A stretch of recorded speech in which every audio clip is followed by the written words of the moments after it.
तर sticker hello guys, आपण बनवणार आहे स्टिकर. तर स्टिकर बनवण्यासाठी आपल्याकडं लागणार आहे एक छोटासा ड्रॉईंग पेज आणि ते स्टिकरच्या मागं जे येतं ना पेपर, तो सीझर आणि टेप आणि एक पेन. तर मी तो पर्पल कलरचा पेन घेतलेला आहे आणि तेवढ्यातच माझा कागद उडून गेला कारण की फॅन चालू होता. तर मी इथं पेपरवर एक बो काढत आहे. तर तुम्ही तुमच्या मर्जीने कोणतंही बनवू शकता. आता मला फक्त तुम्हाला दाखवायचं स्टिकर कसं बनवतं. तर मी सोप्पा बो बनवला आणि मी इथं 2 बो बनवत आहे कारण की खराब झालं तर काय करायचं, त्यामुळे मी इथं 2 बो बनवत आहे. आता हा एक बो बनवला मी. त्याच्यानंतर इकडून दुसरा पण एक बो बनवून घेऊयात आपण.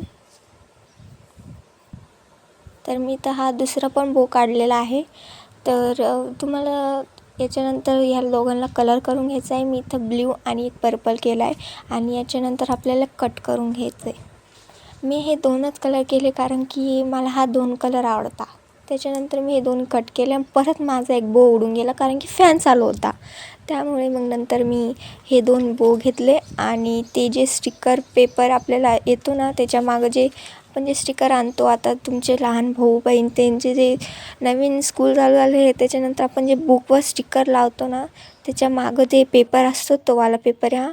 त्याच्यानंतर मी बो चुकीने फेविकॉलने तिथं चिपकून दिली होती, पण नंतर मला ती चुकी लक्षात आली. त्याच्यानंतर मी पहिले तिथं टेप लावला आणि त्याच्यानंतर त्याच्या बो ठेवून टेप लावलेला आहे. तरी वापस मी काढणार आहे कारण की तेव्हा माझ्या लक्षात नव्हतं आलेलं ते. तर मी आता हे इथं स्टिक केलं, पण तुम्ही नाही करायचं आहे, ते माझी चुकी झाली ती फक्त ती.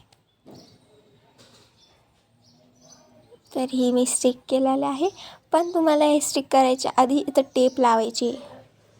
आणि तर माझ्या लक्षात आलं ते, तर मी इथं टेप काढते आणि तो पण निघत नव्हता. त्यामुळे मला कॅमेरा बंद करून हा टेप काढावा लागला आणि मग मला लक्षात आलं, अरे हा इथं पहिले टेप लावायचा होता. तर हे माझं चुकलेलं आहे. तर मी हे दोन्ही बो काढून घेते. तर मी हे काढलेले आहे आणि त्यात पहिले टेप लावते आणि त्याच्यानंतर बो ठेवून वापस टेप लावते. माझ्यासारखी चुकी नाही करायची, ओके. तर मी हा टेप लावला आणि त्याच्यानंतर आपण इथं बो ठेवणार आहोत दोन्ही पण. आणि मला कमीत कमी हा पेपर यूज करायचा होता, त्यासाठी मी एका कोपऱ्यातच बनवत आहे कारण की मला खूप सारे स्टिकर बनवायचे तुमच्यासाठी.